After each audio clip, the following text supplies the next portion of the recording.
Face à elle, votre rendez-vous actualité du vendredi. Bonjour la Bible. Bonjour Margot, bonsoir mesdames, messieurs. Du vendredi. En effet, ce soir, on reçoit Jean-Marie Tétard. On le reçoit pas tout à fait puisqu'il est en route, il arrive dans quelques minutes, mais on l'a par téléphone. Monsieur Tétard, bonsoir. Bonsoir. Pour m'accompagner sur cette émission, naturellement, Annette Polvast. Bonsoir Annette. Bonsoir la Bible. Que je vous présente plus. De même pour Pierre Cardot. Bonsoir Pierre. Bonsoir la Bible. Alors naturellement, on va parler de l'actualité, on va parler d'un certain nombre de sujets puisqu'on va parler de la manif qui va se dérouler, le mariage pour tous, en tout cas contre le mariage pour tous qui va se dérouler dimanche. On va parler de l'emploi, on va parler de la sécurité, on va parler aussi du développement des partenariats nord-sud, on va parler aussi du Conseil général puisqu'il y a une actualité actuellement en ce moment avec une élection partielle dans le canton de Mantes-la-Jolie. On va aussi parler de l'UMP. Mais avant, on va peut-être commencer par le coup de gueule de manière à laisser un peu plus de temps à notre invité qui est en route. Ton coup de gueule, coup de cœur, Pierre Cardot? Moi j'en ai prévu deux parce que comme Jean-Marie n'est pas là, je me suis dit qu'il fallait un petit peu lui donner le temps d'arriver. Alors j'ai deux coups de gueule et deux coups de cœur, si tu veux bien. Alors je t'en permets un de chaque. Seulement? Seulement. Ah c'est vache, je sais pas lequel choisir moi. J'ai le mur des cons au syndicat de la magistrature d'un côté, le suicide à Notre-Dame de l'autre. Expliquez-nous, c'est quoi le mur des cons?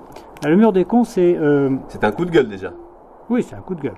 À savoir que des magistrats, dans le cadre d'un local syndical, sont autorisés à afficher sur le mur la tête et le nom d'un certain nombre de personnes qui sont concernées par le travail de la justice, pour la plupart, qu'elles considèrent comme étant des cons. Donc c'est affiché tel quel. Alors évidemment, ça ne fait pas obligatoirement plaisir à tout le monde.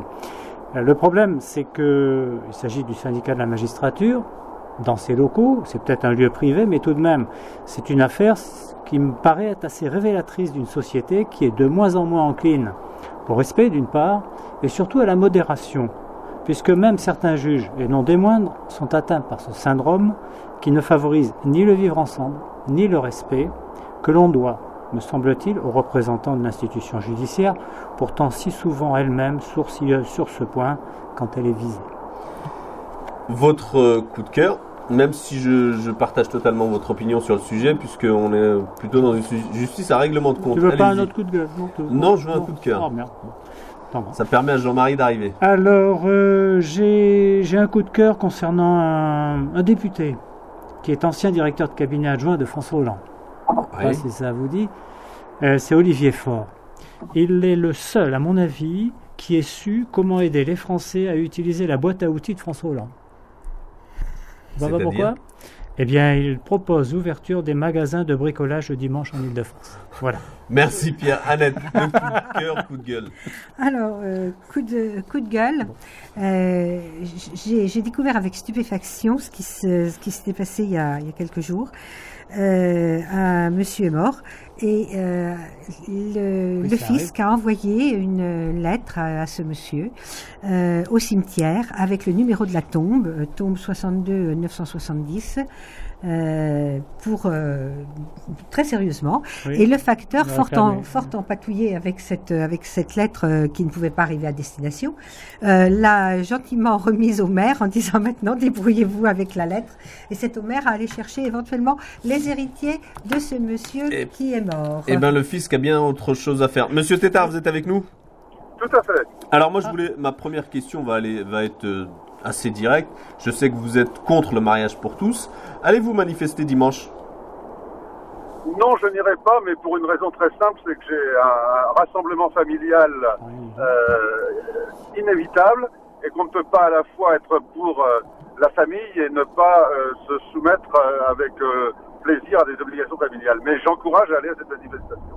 Alors, on vous a lu dans la presse, on a vu que vous avez tweeté aussi sur le sujet. Aujourd'hui, il y a une loi qui a été votée, qui est passée. Est-ce que vous vous appelez à respecter cette loi? Ou est-ce que vous allez faire comme certains maires qui refusent, qui ont déjà annoncé qu'ils ne feraient pas de mariage de deux personnes de même sexe? Non, moi la loi est votée, donc je la respecte, elle est promulguée. Elle est passée par tous les stades du débat nécessaires au sein des chambres. Je regrette qu'il n'y ait pas eu un référendum. Mais aujourd'hui, elle est appliquée. Et si je dois faire un mariage à Oudan, je le ferai. La seconde question, c'est qu'effectivement la loi a été votée. On a vu qu'aujourd'hui la manifestation qui est prévue dimanche, puisque vous appeliez aussi à y participer, on a vu qu'un des leaders, une des leaders importantes du mouvement, c'est-à-dire Brigitte Bardot, annonce a fait un appel du pied à certains pour pas y aller. D'ailleurs, elle a annoncé qu'elle n'irait pas. Écoutez, cette manifestation, c'est à la fois la fin d'un processus de protestation contre le mariage pour tous, la fin d'un processus dans sa version initiale. Le combat continuera, je pense, par prévention par rapport à d'autres débats qui viendront sur la PMA, etc. Et puis c'est le début d'une grande protestation des Français contre la politique du gouvernement. Donc je crois qu'on est à un moment de transition. Pierre. Oui, Jean-Marie, est-ce que tu partages les inquiétudes du ministère de l'Intérieur sur les débordements possibles par des groupes extrémistes qui profiteraient de l'occasion pour, je dirais, manifester de façon un peu plus radicale par rapport à l'objet de la manifestation qui, lui, n'a rien de violent? Ou est-ce que tu penses que c'est simplement une agitation pour tenter de limiter le nombre de participants? Non, il n'y a pas, je ne pense pas qu'il puisse y avoir d'agitation. Tous les événements de ces derniers mois ont montré que même où on ne l'attendait pas, il pouvait y avoir des débordements. Et ne serait-ce qu'avec le Paris Saint-Germain. Donc je crois qu'il est dans le rôle du ministère de l'Intérieur, cette fois-ci, de prendre toutes les dispositions, parce que ça peut venir quand on ne l'attend pas. Et c'est très dommage qu'il n'y ait pas eu ce même genre de préparation ou de prévision pour des choses festives comme le Paris Saint-Germain. Annette. Jean-Marie, bonjour. Est-ce que vous pensez que, en cas de changement de majorité lors des prochaines législatives, il serait possible de revenir en arrière sur cette loi? Ça me paraît très difficile de démarier des gens avec tout ce que ça veut dire. On a eu un précédent quand même. On a le précédent californien oui. où à un moment ils avaient effectivement voté. Récemment, ils ont fait un référendum et ils ont annulé cette loi.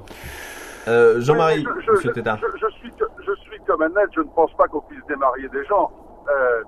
Par contre, je pense qu'une nouvelle majorité pourrait réécrire une partie des textes, notamment tout ce qui touche à l'adoption plénière, à l'affiliation, etc.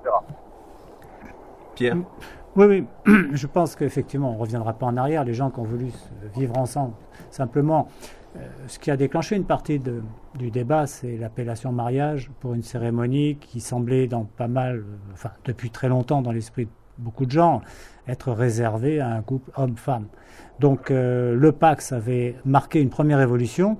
Je pense qu'il aurait été souhaitable de pouvoir faire évoluer le Pacs vers effectivement des droits supplémentaires pour ceux qui veulent vivre ensemble et qui sont de même sexe. Effectivement, ça aurait évité un certain nombre d'ambiguïtés liées à cette loi et notamment ces débats, pour le moins, je dirais, qui auront agité un petit peu, notamment les communautés religieuses et pas uniquement les catholiques, peu s'en fout, puisque bien au-delà. J'entends beaucoup de commentaires dans ce domaine. Voilà, la société n'était pas tout à fait prête.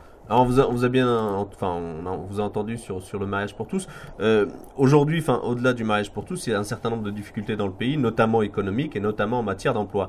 Quel est votre regard et quel est votre sentiment sur la politique économique et la politique économique notamment en faveur de l'emploi par le gouvernement actuel?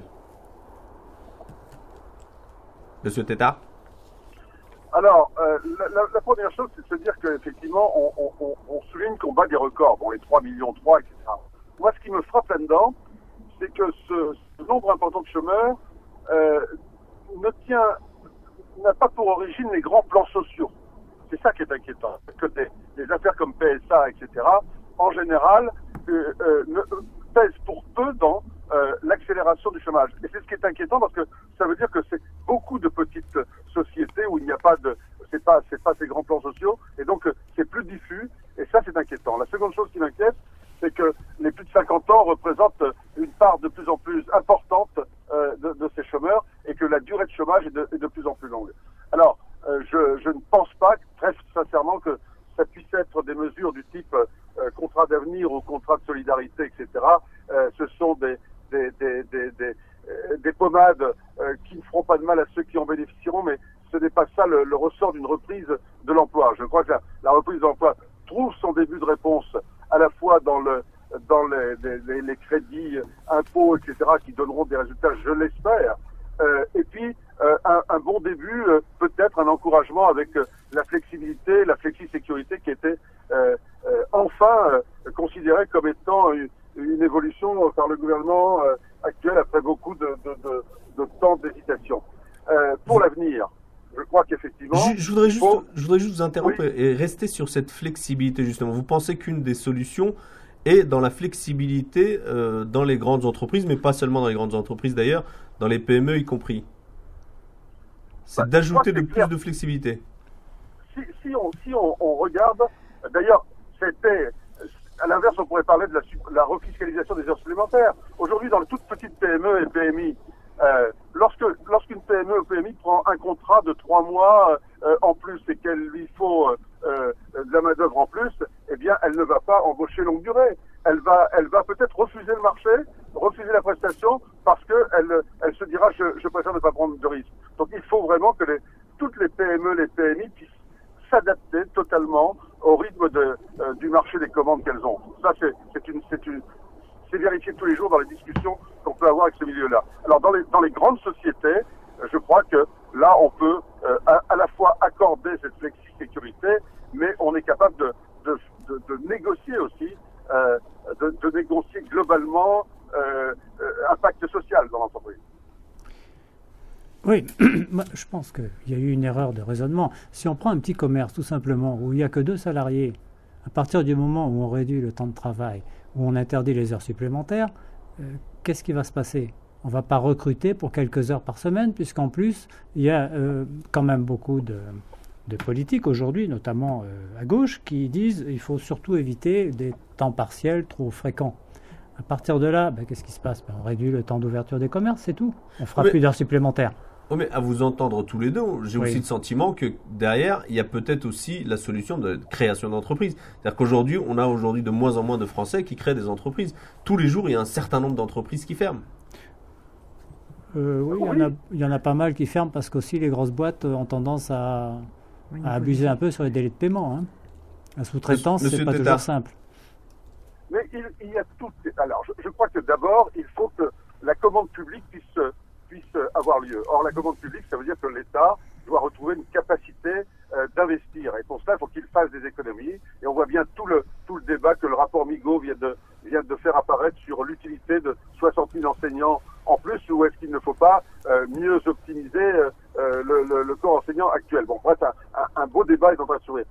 Donc, de l'argent pour réinvestir, ça veut dire des économies de l'État. Et puis, ça veut dire aussi que, quelque part, il faut retrouver la confiance. Parce qu'aujourd'hui, c'est ça, on ne crée plus parce qu'il n'y a pas la confiance qui est retrouvée. C'est très important, ces 2 éléments-là. Est-ce que le système à l'allemande, qui en ce moment est assez critiqué, mais pourtant qui a fait manifestement des effets positifs, qui consiste à faire en sorte qu'on favorise au maximum le retour à l'emploi ou le maintien à l'emploi des gens, même si ce sont des temps partiels, même si ce sont des salaires qui ne sont pas énormes, pour éviter que les gens sombrent dans l'exclusion et l'assistance. Est-ce que ce système-là est à préconiser par rapport au système français qui, lui, a plutôt tendance à investir sur un système qui essaye de favoriser plutôt le plein temps avec des salaires peut-être plus élevés, notamment un SMIC garanti, mais par contre qui laisse de côté, si je puis dire, beaucoup de monde, plus de 3 millions de chômeurs, parce qu'on n'a pas envie de faciliter l'accès à un travail à temps partiel. Alors que on a voté il y a quelques années en France le RSA d'activité qui permet de compenser des salaires insuffisants lorsque les gens passent du chômage à l'activité. Or, il s'avère que cette loi qui a été votée n'est pratiquement pas mise en application puisque les gens ignorent ces droits et que la CAF, manifestement, n'a toujours pas mis en œuvre l'information qui permet aux gens de bénéficier des avantages dans ce domaine. Ce qui, à mon avis, aurait quand même aidé à ce que beaucoup de gens prennent de l'emploi. Est-ce qu'il est meilleur, d'après toi, de se retrouver à temps partiel, peut-être avec un salaire insuffisant et un RSA en complément, ou est-ce qu'il vaut mieux être au chômage en attendant de pouvoir avoir un jour, si tant est que ça existe, un emploi à temps plein? Le système allemand, lui, a fait ce choix. Est-ce que la France doit changer sa stratégie ou pas? Il faut les deux.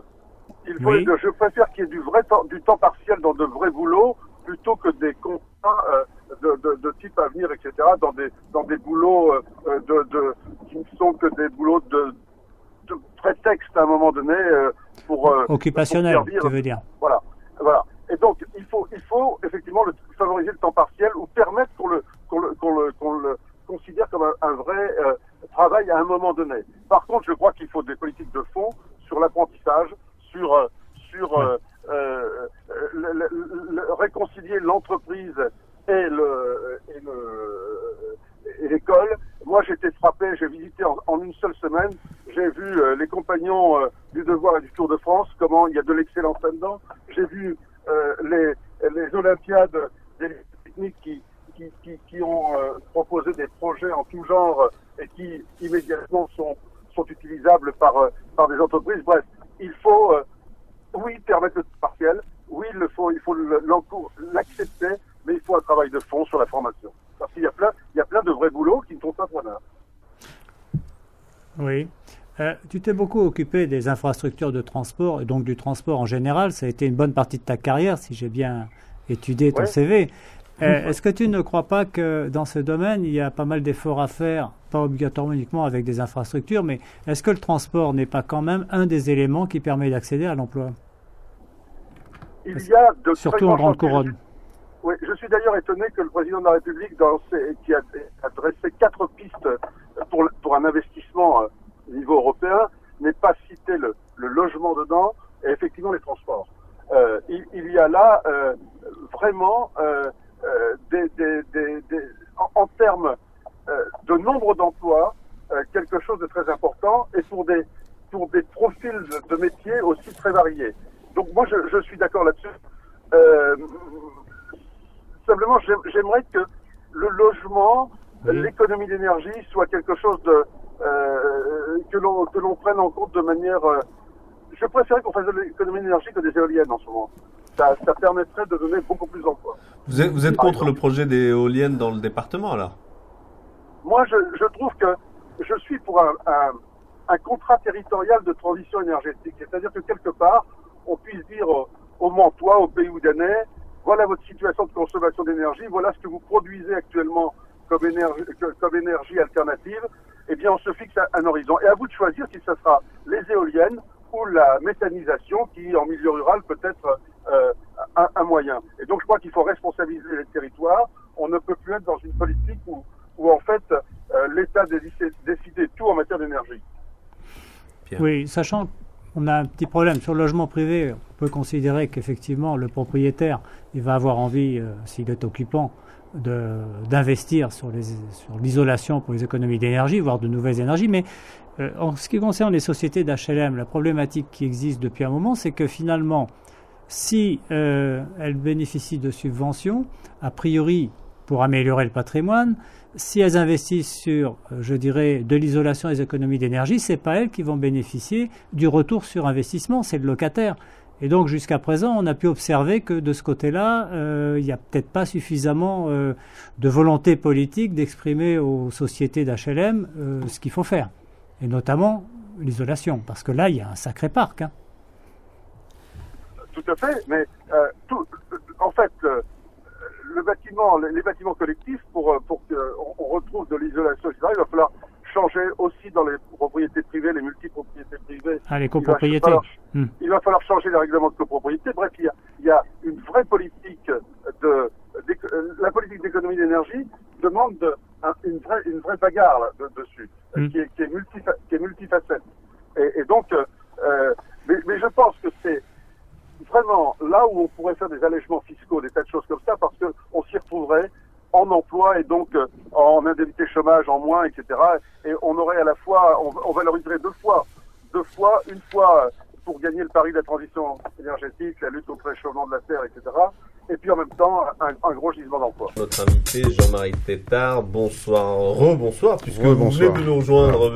Une grosse partie de l'interview, d'ailleurs, a été faite par téléphone. Voilà. Alors, on était sur la sécurité, et vous m'avez dit, il fait ce qu'il peut concernant les débordements, concernant la politique sécuritaire en France.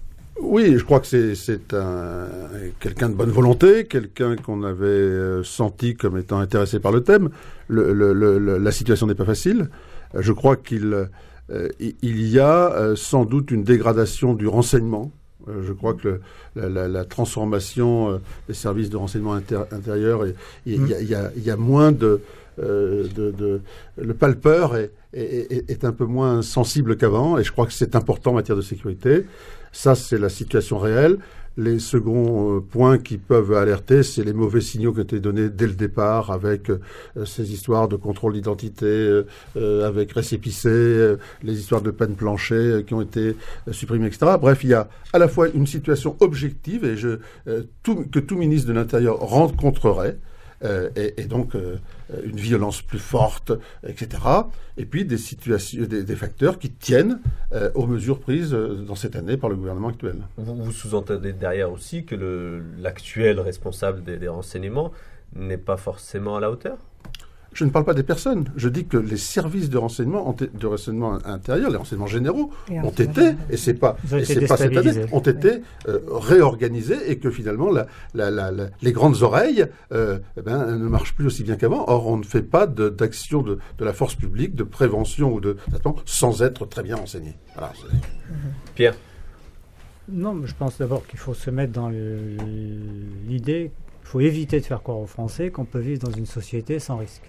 Ça, c'est la première des choses. C'est pas la première fois qu'on en parle, mais des risques, il y en aura toujours. Mais c'est vrai que le renseignement en France, depuis plusieurs années, a perdu sa capacité d'écoute et d'information. Une histoire comme celle qui s'est produite au Trocadéro, on peut être surpris de la façon, effectivement, dont a été organisée la sécurité à ce moment-là, dont les forces de sécurité ont agi. Et on peut toujours avoir des discours du ministre exprimant le fait qu'il assure la sécurité, il va lutter contre la délinquance. C'est vrai, je pense que Manuel Valls, de ce côté-là, il dit ce qu'il pense. Mais en même temps, il y a des discours à gauche qui donnaient parfois l'impression qu'on ne faisait pas confiance à la police. Donc, il faut faire attention. C'est comme pour les chefs d'entreprise. Si on veut qu'ils créent des entreprises, il faut leur faire confiance et arrêter de critiquer l'entreprise en tant que telle. Pour la police, c'est pareil. Il y a parfois effectivement des exactions qui peuvent être commises par des individus, mais globalement, la police en a besoin d'elle. Et ça, c'est pas toujours très clairement exprimé. Mais une question subsidiaire qui intervient quand même, parce qu'on sait aujourd'hui que les réseaux sociaux sont extrêmement sollicités dans ce type d'événement, et qu'aujourd'hui peut-être que les renseignements généraux, mais pas seulement, enfin de tous les pays du monde, ne sont pas forcément adaptés aux nouvelles technologies d'aujourd'hui. Peut-être, mais donc il faut les adapter. On sait que les réseaux sociaux, on le sait depuis longtemps, on le sait dans la moindre brigade de gendarmerie de nos campagnes, on sait que simplement la police ou la gendarmerie arrive à un endroit, qu'il y a un guetteur qui va avertir, etc. Donc je crois qu'on doit être capable de s'adapter à ça. Moi, je crois simplement que la société devient quand même de plus en plus violente, qu'on le veuille ou non. Que c'est un des problèmes les plus difficiles ici comme dans d'autres pays. Simplement, il ne suffit pas d'avoir de la bonne volonté, il faut des signaux, comme le dit Pierre. Ces signaux, c'est à la fois de pas dire qu'on va être plus docile avec les délinquants. Il faut qu'effectivement il y ait sans doute des travaux d'intérêt général, etc. Mais il faut que l'on sache que quand il y a une faute, il y a une sanction, et que la sanction ne soit pas 6 mois après. Il faut être très ferme sur les récidives, etc. Et ces mauvais signaux ont été donnés. Ensuite, effectivement, il y a la situation objective, que le renseignement n'est peut-être plus tout à fait à la hauteur en ce qui concerne le renseignement intérieur, et que il y a dans la société une frange très violente qui n'a plus aucun principe, aucun marqueur, qui sont capables de rouler sur des gens, de tuer des forces de police. J'allais dire sciemment, mais je me demande comment ça peut être fait sciemment. mais c'est terrible. On a l'impression que certains vivent dans un monde violent et virtuel presque. Voilà. Mais le problème, c'est qu'il y a une inadéquation entre maintenant les renseignements et puis ce qui se passe réellement dans la société. Et puis sur des villes comme Marseille, etc., il faudra prendre des mesures extraordinaire à un moment donné. Ça ne peut plus. Tout a été essayé, donc à un moment donné, il y a une sénatrice de gauche qui a réclamé des moyens exceptionnels. Je crois qu'il faut l'écouter. Eh bien, on va passer au thème suivant, le développement des partenariats Nord-Sud. Je sais qu'il est cher à votre cœur, puisque vous êtes aussi vice-président du Conseil général en charge de la coopération décentralisée. Quand on voit ce qui s'est passé ce matin, hier, au Niger, comment peut-on envisager d'autres partenariats, ou comment peut-on développer encore des partenariats avec les pays du Sud ? C'est justement dans ces moments-là qu'il faut le faire. mais dans des autres formes. Pas forcément avec la forme où des individus de chez nous iront dans le village là-bas comme ça se faisait avant. Je crois qu'il faut maintenant s'appuyer sur des entités locales à qui on fasse confiance pour faire les projets de développement. Je crois que si on cédait là-dessus, on donnerait encore plus de place aux mouvements djihadistes, etc., qui font leur lit sur le terreau de la pauvreté, du sous-développement, de la culture. Donc, il y a une obligation de continuer, sous d'autres formes. Pierre ? Je suis totalement d'accord. C'est pareil que le problème de la rue dans les quartiers, etc. On a abandonné la rue et les lieux publics à un certain nombre de personnages qui sont capables d'enrégimenter des jeunes, des gamins, de leur tenir un discours. Et en face, il n'y a personne. Et ça, c'est grave, parce que c'est eux qui les éduquent. Et après, on s'étonne que la société soit violente. Mais il faut être présent sur le terrain. Il faut du développement. Il ne s'agit pas uniquement de s'occuper des gens en restant dans son local, dans son fauteuil. Je sais que vous travaillez au Conseil général, notamment avec le Liban, avec le Sénégal, avec le Maroc, avec le Mali, avec un certain nombre de pays. Et puis je suis content aussi au Parlement. J'ai pu me faire confier la présidence du groupe d'études coopération et aide au développement, ce qui est fantastique, parce que c'était pour moi le moyen aussi de franchir un autre seuil dans mon engagement vis-à-vis de l'aide au développement. Oui. Et cette mission, son rôle consiste à des groupes parlementaires d'études, ce sont des députés de toute sensibilité qui se montrent leur intérêt pour un thème donné, font des auditions, nous recevrons le ministre Canfin la semaine prochaine, font des auditions, et puis avec cela, ils adressent des résolutions, ils peuvent faire un rapport qui n'est rien de légal, ce sont des rapports spontanés, mais en gros, ça peut peut-être que ça peut permettre d'alimenter, de remplir la caisse à outils, de remplir la boîte à outils avec une façon de le faire. Il faut juste trouver quelqu'un pour bricoler. Avec une clé à mimolette. Annette. La politique du Conseil général des Yvelines était très engagée dans ce développement Nord-Sud.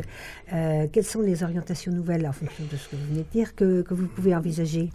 D'abord, la bonne nouvelle, c'est qu'en dépit des crises des collectivités locales, de leurs finances, le département des Yvelines, comme bien d'autres collectivités, garde entier le montant budgétaire qui est consacré à l'aide au développement. Ce qui est intéressant parce que il n'y a pas eu le réflexe la Corrèze avant le Zambèze quand il y a cette crise. Donc ça, c'est très intéressant.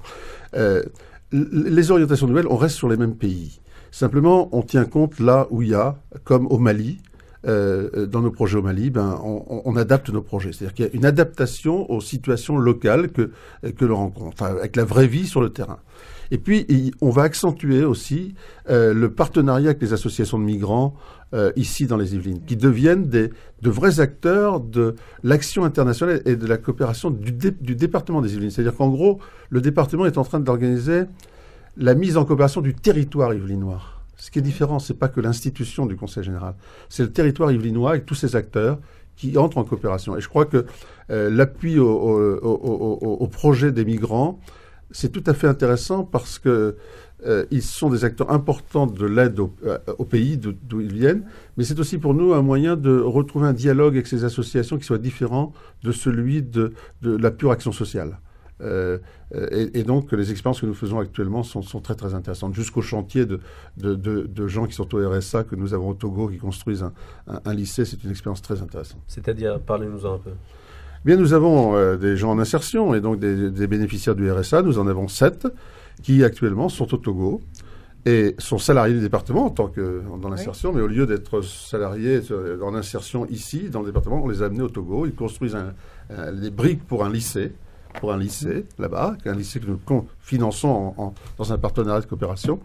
Et je leur ai rendu visite 2 fois. C'est intéressant, comme des gens qui n'avaient pas de travail depuis des années retrouvent un esprit d'équipe sur un chantier, sont capables d'être performants, de se fixer des objectifs, de dépasser les objectifs, de se respecter les uns les autres. Et puis, c'est très intéressant parce que ils m'ont dit, mais on trouve un sens à notre travail. C'est-à-dire, c'est pas simplement un travail en contrepartie d'un salaire, c'est qu'ils ont découvert que construire un lycée, c'était aussi travailler, que le travail pouvait amener à travailler pour la collectivité.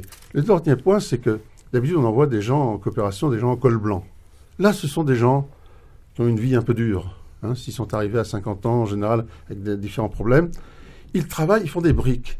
Et les Togolais disent, mais pourquoi vous n'êtes pas... On croyait que chez vous, il y a du travail pour tout le monde. Et donc il y a un dialogue sur finalement est-ce que le pays, l'émigration est un mirage ou ne l'est pas par rapport, quand on a des gens de chez nous en chômage qui vont là-bas pour travailler, pour fabriquer des briques, ça pose des questions à la population locale. Oui, mais alors, pardon, fabriquer des briques, moi je veux bien, tant mieux, c'est une expérience certainement très enrichissante.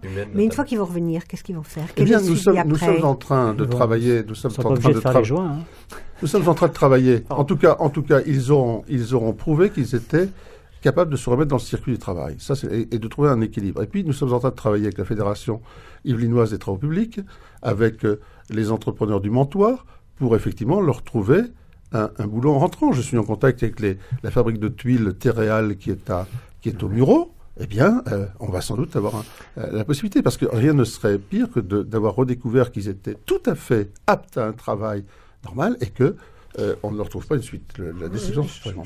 Ce qui est important, c'est aussi le regard qu'ils portent sur eux-mêmes. C'est-à-dire qu'ils ont redécouvert ce qu'ils étaient capables de faire. Ils se sont rendus utiles. Jusqu'alors, ils avaient l'impression de ne pas l'être. C'est important. Non, je trouve ça très bien. Les briques pour le Togo et l'ardoise pour les Yvelines. Je me doutais bien qu'à un moment ou à un autre, tu allais dire que tu trouvais une action du Conseil général qui est gérée par tes amis de droite comme quelque chose de bien. Alors, on va revenir sur le Conseil général. Elle est très écuménique. L'aide au développement au Conseil général est vraiment vue et acceptée par tout le monde. Je crois qu'elle est soutenue par tout le monde. Je voudrais revenir sur le Conseil général et notamment sur la démission de Michel Vialet il y a quelques jours. Quel est votre sentiment dessus? Après, on vous posera des questions sur le retour de Pierre Bédier. Michel Vialet, je crois qu'il souhaite se reconcentrer sur Mantes, notamment en fonction des échéances municipales, etc. Donc, pour moi, il a fait le choix de se reconcentrer sur Mantes. Très bien, je le respecte. Et qu'est-ce que vous pensez du retour de Pierre Bédier? Alors, moi, j'ai lu des trucs marrants là-dessus, j'ai entendu des choses marrantes. Moi, je dis que, Pierre Bédier, sa candidature qui a été exprimée ce matin, c'est une candidature que j'estime naturelle. On pouvait s'attendre. Qu'elle est légitime. Et qu'elle est porteuse d'espoir, je crois, pour la vallée de la Seine, pour le Mentois, parce que on sait qu'il a su faire dans ces domaines-là. On sait qu'il sait faire. Et donc, je la trouve, j'aurais dit bien, naturelle, légitime et porteuse d'espoir pour le Mentois, pour la ville, etc. Je crois qu'il y aurait intérêt, effectivement, à se rassembler autour de lui dès maintenant. Que toutes les forces de droite se rassemblent autour de lui. Il le faut, ce serait le meilleur signe que pour les élections municipales prochaines à Mantes et ailleurs, où on dit qu'elles sont gagnables dans pas mal d'endroits, oui, elles sont gagnables que s'il y a l'union. Puis je voudrais quand même dire une chose, c'est que s'il peut se représenter, c'est qu'il est de nouveau éligible au sens de la loi. Et certains voudraient dire, ben non, il ne peut pas se présenter, il avait été condamné. Comme si les gens pourraient être condamnés à perpétuité, en quelque sorte. Même une fois qu'ils ont fait leur peine, eh bien, pas la société, mais certaines personnes diraient, ah non, tu as fait ta peine, mais tu peux toujours pas. C'est à la société de juger, ça sera aux électeurs de le juger. Non, moi je voudrais quand même revenir sur une voix qui s'est exprimée fortement dans une presse locale, de droite d'ailleurs, viruleusement contre la candidature de Pierre Bédier, appelant même jusqu'au rassemblement. Je viens d'appeler au rassemblement autour de la candidature de Pierre Bédier. Ça veut dire que vous êtes divisés. Les droites sont divisées sur cette élection cantonale partielle. Mais c'est peut-être les droites sont divisées, elles sont. Le Mentois est divisé depuis un petit moment, à droite? Oui, j'ai l'impression qu'il y a peut-être un petit moment que c'est peut-être pas qu'il y a des problèmes dans le Mentois. Bon, donc moi je ne ferai pas de cette situation-là une situation générale. Bon. Pierre. Dans un lointain passé, une autre vie, j'ai pas été spécialement un ami de Pierre. Bédier. Pierre Bédier. Ce que je voudrais simplement dire, c'est qu'en France, il y a un fonctionnement des institutions qui fait qu'une fois qu'on a payé, on a payé. À partir de là, il a ses droits. Et il les prend, c'est tout. C'est vrai qu'en tant que président du Conseil général, moi personnellement, j'ai rien à lui reprocher pour la vallée de Seine. Parce qu'on a eu jusqu'alors des présidents de conseils généraux qui étaient quand même plutôt du côté de Versailles et de la partie, je dirais, urbaine et plutôt, je dirais, qui en bonne santé des Yvelines. très bien. Mais le seul qui a vraiment développé une politique de la vie, une politique de l'emploi et de l'insertion, qui a quand même servi en Vallée de Seine, c'est lui. Je ne dis pas qu'il a fait des choses merveilleuses, mais on sentait qu'il y avait une préoccupation sur le Montois. Et pour cause, il en a été élu. Donc toute la Vallée de Seine en a bénéficié. Donc, ce qu'il a pu faire à un moment donné, la justice s'en est occupée, c'est réglé pour moi. Ça me fait penser certaines réflexions que j'entends de son sujet, à ceux qui, dans ma ville, me reprochaient de serrer la main à des gens qui avaient commis de temps en temps quelques incartades. Attendez, une fois que c'est payé, c'est payé. Puis à ce moment-là, il faudrait généraliser ça à tous ceux qui commettent des excès de vitesse. Enfin, je veux dire, des délinquants, j'en connais plein, moi. Hein, et ils ne sont pas tous été condamnés, et pourtant, ils sont dans la rue. Bon. Alors Pierre Bédier, il a exercé de fortes responsabilités. Je pense qu'il a ses droits, puisqu'il a le droit de se présenter. S'il a fait ce choix, qu'il le fasse. Maintenant, c'est pas parce qu'il y a d'autres gens qui ne sont pas d'accord, qu'ils soient à droite ou à gauche, que pour autant il y a des divisions. C'est la démocratie. Soyons heureux encore d'être dans un pays où c'est possible d'avoir plusieurs candidats. Alors, vous avez parlé plus ou moins de l'UMP de 2014, puisque vous l'avez évoqué à l'instant. Est-ce que derrière cette élection prochaine, la partielle, ne se joue pas l'avenir du Mantois, l'avenir de la Camille, l'avenir de Mantes-la-Jolie, puisque si Pierre Bédier était élu le 30 ou le 30 juin ou le 7 juillet, la mairie de Mantes-la-Jolie pourrait facilement la maintenir sans trop de soucis. Et derrière, l'élection de la Camille va se jouer aussi. C'est-à-dire qu'on a une élection véritablement extrêmement importante qui dépasse même l'enjeu du canton. Mantes a sa place dans un jeu institutionnel et dans les strates de collectivités locales qui sont organisées par la loi. Elle y jouera le rôle qui est le sien en fonction des règles des élections, etc. Moi, ce qui m'intéresse aujourd'hui, c'est pas de savoir comment les choses se passeront demain, c'est de dire, devant cette candidature, comment vont réagir les Mantois. C'est la seule chose qui m'intéresse. Et parce que, effectivement, la vraie évaluation, c'est au soir de l'élection. Tous ceux qui vont trouver que ce n'est pas légitime, pas naturel, etc., ce soir-là, ils devront s'incliner devant le verdict des électeurs. C'est-à-dire que ce sera un sondage grandeur nature pour amorcer 2014 pour les municipales, oui. Je n'en sais rien. À Mantes, je ne sais pas. Pourquoi pas. Toute élection est un sondage, oui. C'est mieux qu'un sondage, d'ailleurs. Mais on sent quand même derrière cette élection que l'UMP est en ordre de bataille, en ordre de marche derrière pour 2014. Enfin, quand on voit Valérie Pécresse qui réagit très vite aux propos que j'ai évoqués tout à l'heure, quand je vous entends, vous, être très clair sur le sujet, quand j'entends Pierre, même si là, il est en tant que chroniqueur très clair sur le sujet, quand j'entends David Douillet, Henri Guénaud qui vont dans le même sens, on sent que vous êtes prêts à la bataille. Attendez, je crois que jamais les conditions n'ont été autant réunies pour se mettre en bataille. Si vraiment, après cette année du gouvernement de François Hollande, et avec ce qui se profile pour les mois qui viennent, où on dit que sans doute la courbe du chômage finira bien un jour par s'inverser. Ben oui, parce qu'avec le temps, il aura forcément raison. Bon, mais les Français, eux, ils regardent la situation. On se dit qu'effectivement, le sentiment des Français aujourd'hui, c'est la déception et qu'ils peuvent retrouver un espoir dans nos formations à nous. Et donc, c'est gagnable, les municipales, à condition qu'on soit organisé, qu'on forme des candidats, qu'on mobilise des équipes et que l'on soit unis derrière nos candidats. Voilà, c'est tout. Il n'y a pas 36 recettes pour gagner les élections. Hein. Il n'y a pas 36 recettes. Hein. Pierre, dernière question. Je voudrais revenir quand même à un problème qui me préoccupe énormément, lié au terrain. Comment se fait-il que dans tes tweets, j'ai relu tous tes tweets, parce que tu tweets beaucoup, il faut remarquer que tu t'es... Non, ils sont automatiques. Oui, non, mais c'est bien. Mais comment se fait-il que tu parles du coq de Houdan, alors que moi j'ai toujours entendu ton prédécesseur parler de la poule de Houdan? Vous savez bien, je ne vais pas revenir au grand débat sur de ces derniers mois. Non, mais c'est parce qu'il soutient l'Institut de formation à l'ergothérapie. On ne peut pas perpétrer la génération de poules s'il n'y a pas des coqs. Donc, comme il va y avoir un très grand salon de l'agriculture, volaille, etc., qui va se passer dans l'Est, je crois, à Nancy, les organisateurs veulent sortir une série de timbres avec 4 coqs. Et ils ont sélectionné la race de Houdan, on va parler de la race de Houdan, pour être sur le timbre. Et ils ont choisi que ce soit des coqs. Alors, moi, j'ai plaidé et j'ai dit oui. Moi, je suis pour la parité, je comprends pas. On ergote là-dessus. On ergote, oui, non, mais on va pas couper les plumes en 4, mais... On va éviter un combat de coq. Voilà. En tout cas, j'espère qu'il y aura le timbre. Merci en tout cas de vous être déplacé, Monsieur Tétard. Je sais que c'était pas évident pour vous aujourd'hui. En tout cas, merci une nouvelle fois. On l'a pas présenté du coup.